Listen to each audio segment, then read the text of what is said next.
Eric sent me. Captain Kirk. Toasting with the Gorn. Okay. Well, we're about to kick off another. We're about to work on stage 108. Build the Enterprise-D out of book 28 from Fanhome. I'm thirsty. Crack open a beero, and I am still on the wagon, so don't you worry. This is non-alcoholic. This is probably my favorite. You can order it right off Amazon. I like this one. Edge Hill Hazy IPA. I seem to order it the most. Maybe because it's the one that's always going on sale with Amazon. So grab your favorite beverage, Coke, beer, NA beer, beero. Toast it up. Got my B&E brew mug that the one and only Eric sent me. You may know him as the infamous E-Bommy. This used to be his channel, his alternate channel. Was the B&E brew review. Kind of hard to see. A little etching there, but let's do this. See how many people I lost with that little intro. But we're here. F it, we'll do it live. We'll do it live! Okay. Let me set this up here. Let me get a swig first. Something about it. You know, non-alcohol beer, but it tastes good to me. Tastes like a real beer. Brewed like a real beer. Tom Holland, I think his name is, the guy, the kid who plays Spider-Man in the current iteration of Spider-Man. That guy developed beero. This turned into a beero commercial. I have no affiliation with them, other than it's a nice alternative for me to remain on the wagon and have something other than a sugary drink. It's also relaxing. I find it relaxing just to sip on one of those. Alright, we're going to be putting together a panel, doing a little work with the nacelle, or as Salty Shellback would call it, a nacelle. Oh, yes. Let's get this out. Fanhome. I want to get this done. Not that one. Not that one. Is it this one? I pack a 108. Are we zoomed in? No, we're zoomed out. So we can get you a little higher. Alright, if this is the first time you've seen one of these vids, welcome to the train wreck of me. Oh, what is this, like a 5-year mission here so far? I don't know. I've lost count of how many years I've been trying to build this. Started with Eaglemoss. I was going to give up on it, and Fanhome took it over, allowed everyone to finish their builds. But this is still the original engineering and design. Speaking of which, where's my knife? I gotta open this package. There it is. Get the old Wahoo Killer from my Bud K days. These are still great little knives. I still have several of them I haven't opened up, but man, they didn't break the bank either. So if you lost them on a camping or fishing trip, you don't have to cry about it. So I have several of those in packages still.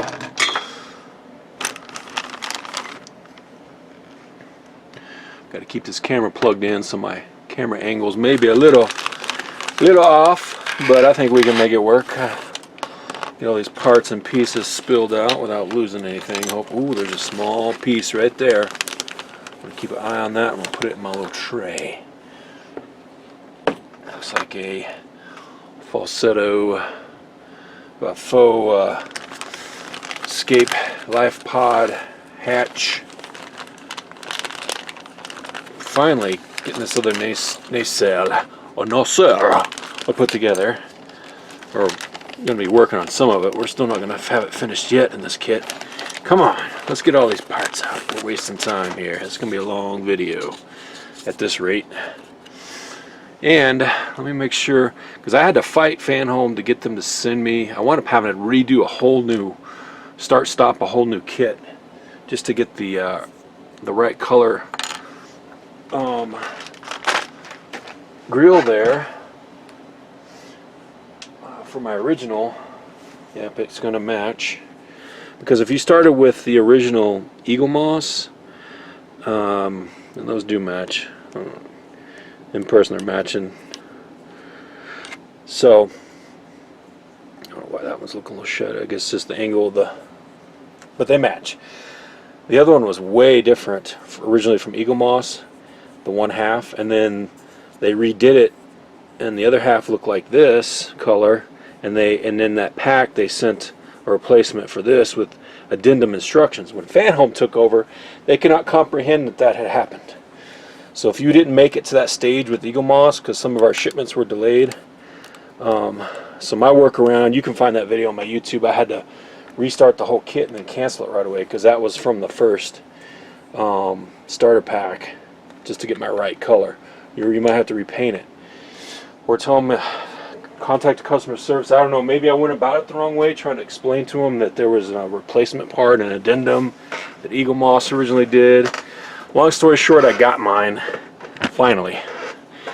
After that, I think Fanhome has really improved on their customer service as far as, like, if you're missing a part, because this Partworks kit is a booger bear.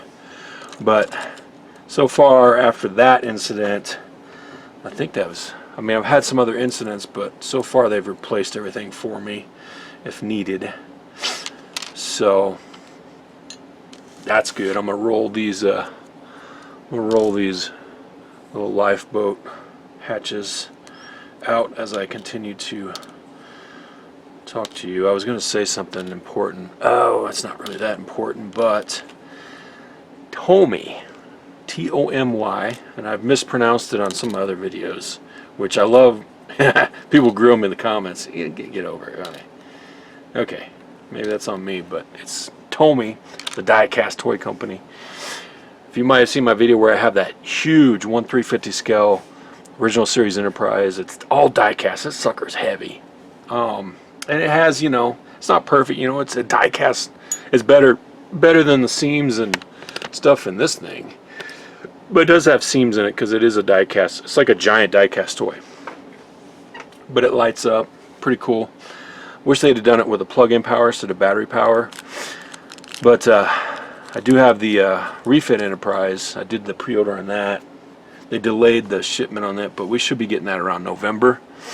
So I'll be getting the motion picture refit Enterprise, and it's going to be plug-in. So they've taken feedback, because that was the first time they ever did a model of that scale, and they took some feedback and did nice. It's going to be a plug-in power source for the base. Better be good, because they keep trying to put these supports under the saucer, and I don't even use that part of the original series, Enterprise that I got from them, because there's a secondary base that holds up the saucer. I haven't even used that, and mine is not. That thing is solid. It's cast, die cast. It's solid. I have not seen it sag or nothing. Maybe will it sag in a few years? Who knows? But I mean, it's metal. I don't see. It's solid. It's heavy though, but it looks so much better without that piece of junk underneath holding the saucer up. Just have it sitting on the base from the secondary hull. Kind of like this giant ass model is going to be. And if it starts to sag later, that won't be my problem, because it'll be rehomed to Ebomi land. Oh, why am I even talking about Tomy? This is a Fanhome vid. But let's see if I can find it. There is if you want to get in on it, they're making a Klingon D7 battle cruiser from the original series, 1/350 scale. It's gonna be huge. I feel myself compelled to get one, but it is, I mean, the price on it's almost $700. I could buy some, something for my motorcycle. I could buy some riding gear or something with that, but you got to pre-order these things, and then you wait a year. That's when you actually pay for it, right before they start building it, because it's a crowdfunding thing. I was going to show you let's see if I can find the thing on it. And I did a little video on this thing. So there it is. That's kind of a picture of it off my phone. 1/350 scale. And of course, I got the FOMO because they're doing two different versions. One they're calling the original concept, is kind of have a light green hue painted onto it, and then they're calling the other one original TV screen model, and it's more plain gray. But there's a lot of controversy with that because so now I feel compelled I got to get both, but I probably just need one or none. I'm waiting to see if Eaglemoss is going to buy one. Let me start putting these in as I start talking to you. These little red lines on the escape pods are going to go where they're facing down towards the wider edge.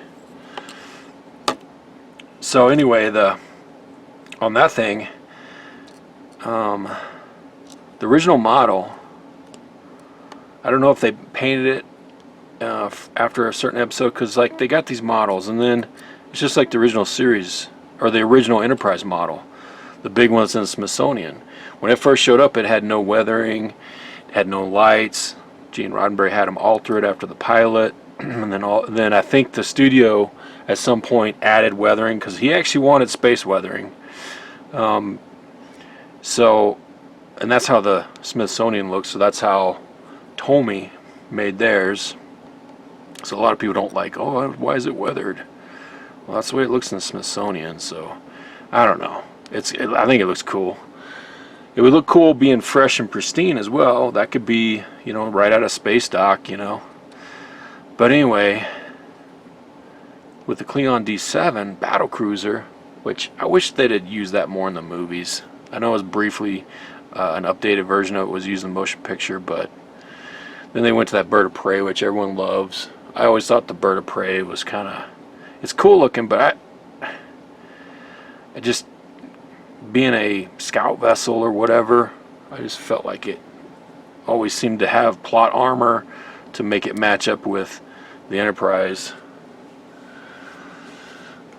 Whereas something like the D7 is more along its match as far as a battle cruiser. My opinion, and that's what matters in this video. Post up down below if you disagree with me, I guess. Maybe I'll get butthurt, maybe I won't. Alright, this piece here, this backing piece, let me make sure I'm putting it on right. Okay, got the words on this side. It's going to go on this part right here to hold all these in. Can you even see what I'm doing? Yeah, I think so. You got the giant, get the nosebleed section there. Let me get my screwdriver, and I just jostled you. We're going to be using some HM screws. What was I saying? Oh yeah, so with the D7 model that was used in the original series filming, and they also used it for the Romulans and all that stuff. So Enterprise Incident had it because they were sharing, I guess, technology designs for some reason. I don't remember what the canon was, who did what first. Was it the Klingons or the Romulans? Who designed it? Anyway, I think the Klingons designed the D7 and allowed the Romulans to use it, shared that tech with the Romulans. Romulans later shared the cloaking technology with the Klingons. I think that's how the story goes. I could be wrong. This is going into metal. I should have lubed it up. I should have dipped the tip, but it's going in okay. So I think we're going to be fine. That's snug. I'll check this and make sure it's snug as well. That's snuggy puggy. I want to double check these. That's nice. I likey. We're not quite done with this. We do have the edge piece. So anyway, the original model, came in fresh and pristine. I believe the studio at some point, when I was reading one of these books, one of these old ass books I have, or I saw it online, which makes it even more believable. But I think it was in one of the books I have. It was wound up being painted with that greenish hue and kind of detailed up a little more, which, depending on your TV that you're watching the original series on at the time, you might not have seen any of this detail. If you're watching in black and white, you probably didn't see it. The broadcasting was not great, but it was, the models in real life had more detail than what was coming through on our TV broadcast. What screws are we using here? We're using IM because we want to have totally different screws up holding this edge piece on. So let me get the IMs out. Here we go. I have a fat little built-in washer looking head on them. Get two of those out. So that original model was given to the Smithsonian way back when, I think early 70s, after the original series was canceled, and they had it, and then the studio tried to make Star Trek Phase 2, so they were going to redo the series with a refit Enterprise, and so they asked for that model back, and they disassembled that model, the original model, and to make to kind of study it or whatever, and to make replicas of it, and they gave it back, which those replicas became what was used in the motion picture, because Star Trek Phase 2 series didn't go anywhere, even though they've done some Ilea, the Ilea character, she actually made it to the movie. So I think some of the characters made it to the movie, and some of the ships made it to the motion picture. So that series was redone and became the motion picture. Lucky for us, that transitioned Star Trek into movies. But although some would argue that Star Trek is better in series format. Snug those both down. So the Smithsonian got back a box of scraps, and they had to put the model back together. So however they put it back together is however it is now. So I don't know, I'm thinking what they're calling what Tommy's calling the prototype actually was probably closer to what the original actually looked like in most of the filming, with that green hue on it. So I don't know. Gosh, man. That's done. That was pretty straightforward. We're going to put that in the saucer section now. We're going to put it in place. This pack may not be too difficult here. That was a booger bear. That was terrible. This one, make sure there's no cable or anything I got to mess with. Nope. So the main thing is make sure that there's a little groove here, a little hard to see on camera. There is a groove there. Make sure this bottom lip, that it wraps around the bottom lip of that. And then there's an ear right here that's going to fit into there. So let me try to get this on and slid into place.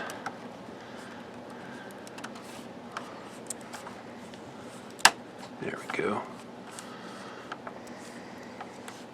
And then the other piece, that's kind of poking up a little bit right now. But if I recall, yeah, the other side was the same way, but this piece kind of overlaps it and it holds that piece down. I remember that. Because you can see there's a lip right there. Maybe you can see it. So the main thing is making sure that is wrapped around, and it is right there. And we're going to use 2 FM screws. So yet a third screw type FM, and we are going to dip the tips on this one in the 3-in-1 oil. Dan Scourge's favorite part. Really just need to dip the tips. Sometimes I get a little carried away and lube up the whole shaft, but I just got some of that 3-in-1 oil pre-loaded into this one of these little trays from one of the previous kits. I think I got some in there. I can't even see any in there. Maybe I threw that tray away, and I've got yep, I did. I was looking at a completely new tray. Here we go. There it is, right up in there.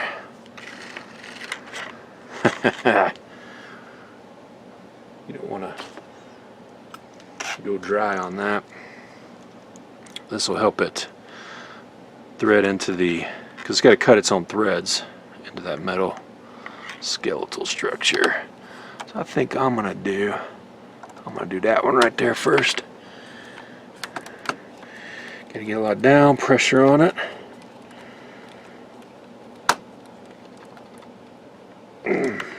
That is in like Flynn. Where is my other secondary screw? Second screw. And then scourge, we are dipping the tip. Ooh, I got a little extra on the shaft. That's what she said. Okay, let's keep this PG.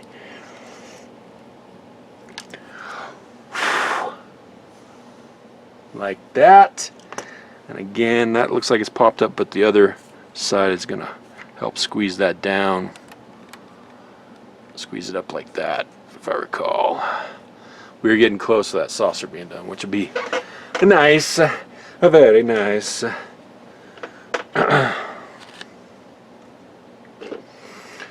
Okay, we need to, oh, that little faux escape hatch, lifeboat, hatch, pod, whatever. Got two little nubbies. Line those up. Make sure to line up before you start pressing down. You don't want to bend these up on you. Mine trying to go in at an angle, trying to bend. We don't want it to bend. We want it to go straight in.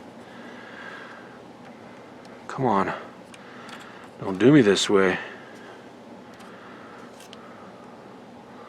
I don't want to take any extra material off of this, really, because I want it to be tight when it's in there so it doesn't fall out. But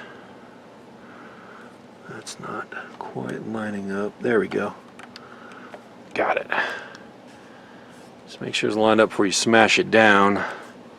Worst case scenario is you gotta trim those nubbies off and glue it on. That's done. Time to work on the nacelle, or the, as Salty would say, the nacelle. It's all fun, man. We're just joking around here. It's okay. I think we're friends. Sometimes I have friends turn on me, but that is life. That is life. Get this from the last kit. Still got our running light jewel in there.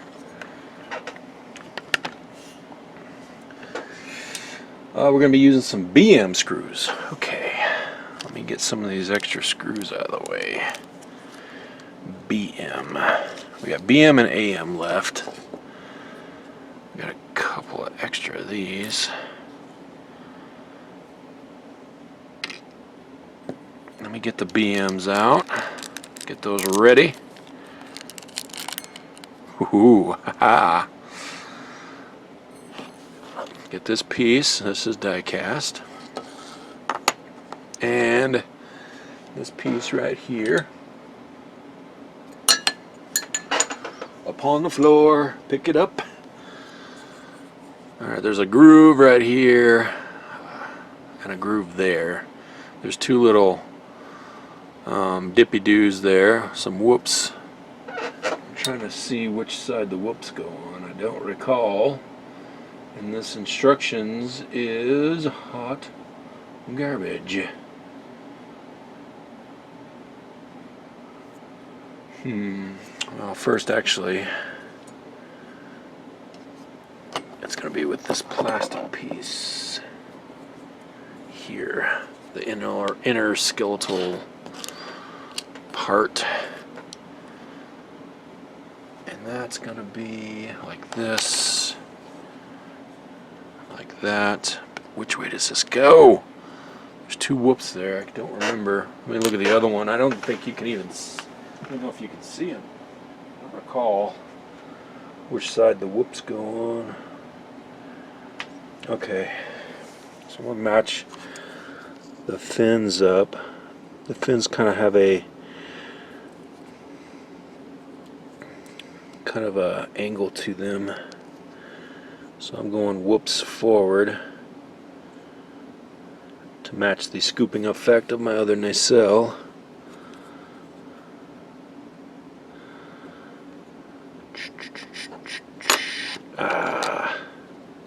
What's going on?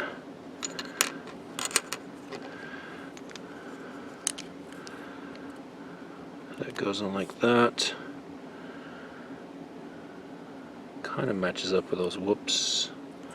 Calling them whoops, a little notchy looking side. Whoa!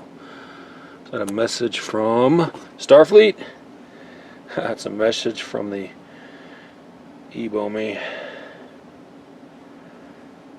Let's just let's just send him a little video here. What's up? Just working on this Star Trek kit. You are on video. What's up? Just working on. That is sent. That's his messenger, so I didn't accidentally dox him or nothing like that. I use the messenger with him more than I got his real number, unless he's changed it on me again. He's got like 5 different phones. Okay, BMs. Let's get these BMs out, and they are BM for metal. So we're gonna dip the tip in the oil. Where's my oil at? It's pretty clean oil there. So we're gonna put one here. Is gonna be 3 total. Snug. I like how that went in. Dip the tip. Yeah, I made it was spaghetti night, so I made a pot of spaghetti. Cooked up some mozzarella cheese sticks. I guess mozzarella is cheese. Some mozzarella sticks, you know, breaded. Got a big old box of them from Sam's Club. I guess they're the members mark. They're pretty good.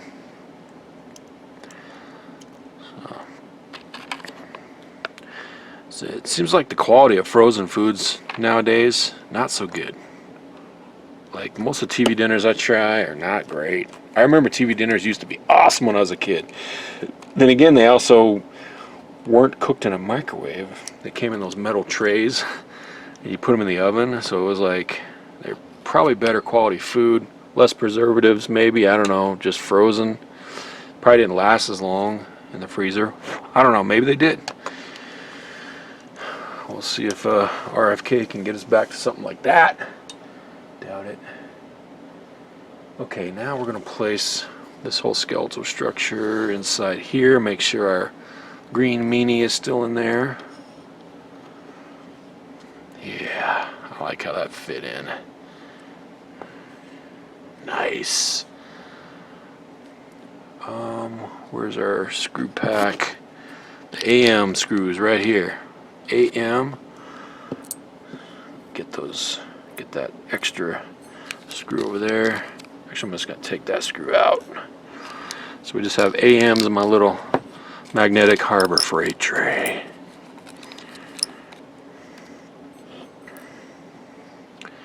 Get my oiler tray back down. So we're about to go to work. And this kit will be done. This pack will be done. This will be a pretty stress-free pack, which is what I like. If this whole thing assembled stress-free, that would be nice. Dip the tip. Put one there.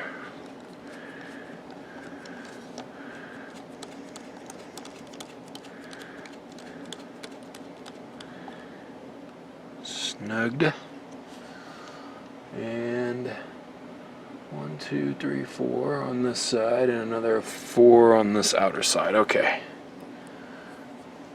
Looks like I got a lot of screws in that package for this, but I guess we're going to use them. Dip in the tip.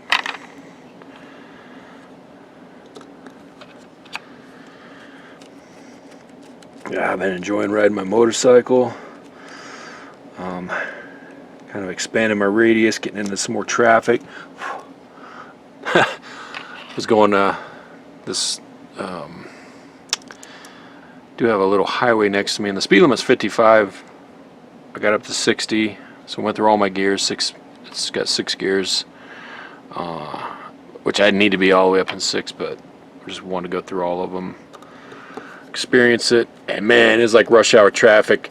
There's a road that feeds onto there that should have a stoplight. Really, they need to, because the city has grown out to the east, and there's a major road that feeds in, just dumps right into this highway. And that was a little bit of stress there, as these cars are like trying to just get onto the road, but everything went fine. Of course, my bike has no windshield, so that was an experience. So all this is kind of new to me, going that fast, you know what I mean? Someone who's done it forever may think, yeah, it's nothing. But that was fun. It was fun experience, getting better at you know, downshifting, engine braking, trying to think things out. Had to do a quick stop at one point. So that was the experience. Everything worked out fine with it.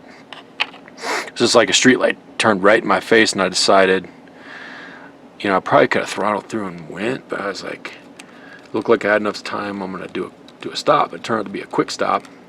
Nothing extreme, but a quick stop. So, you know, and it stopped really good. So it was good. I mean, that was a good experience to have that. You know, not an emergency stop, just a quick stop. And then, you know, make sure I wasn't freaking out. Everything was calm, and make sure to get my bike, because I didn't have time to, you know, shift down through all the gears, obviously. So after I stopped, just, man, I gotta be careful. I'm over here. I think that happened to me before. I haven't cracked anything, but I gotta be careful not to crack these, as I'm, make sure I don't over tighten that skeletal structure as I'm babbling here. Make sure I got it shifted down into first, so I was ready to take off. Got that. You know, and there's cars behind me and stuff like that. Truck. That's an experience, having just like big vehicles behind you on the road. It's like, man, back off. I think more experienced riders, that's probably why they go a little bit faster than the speed limit. Just so they're the ones moving faster and moving out of the way, and not, you know, I'm over here trying to do the speed limit, or just a little over. And a lot of people in cars and trucks, pickup trucks around here, like to speed everywhere. Because, you know, our town's so small, they need to be on the other side like instantly. You know, they can't wait. They can't wait till 5-10 minutes to get across town. They need to get there like, you know, 2 minutes. All right. Let's make sure I got all those in. That seems like it's all good. Look at that. We have completed the mission kit pack 108. As you listen to me babble about my goings on. Thank you for joining. Thank you for watching. And what time is it? You may not. This may be a late upload tonight, or you'll see it tomorrow. I may just do it for tomorrow, which would be a Thursday. Today's a Wednesday, so it's a little bit late, but I felt like coming down here and knocking this one out. Next one will be, I think, fairly chill like this. Oh, we got some wiring in the nacelle. So, build Enterprise-D, Fanhome. There it is, the thumbnail. Boom.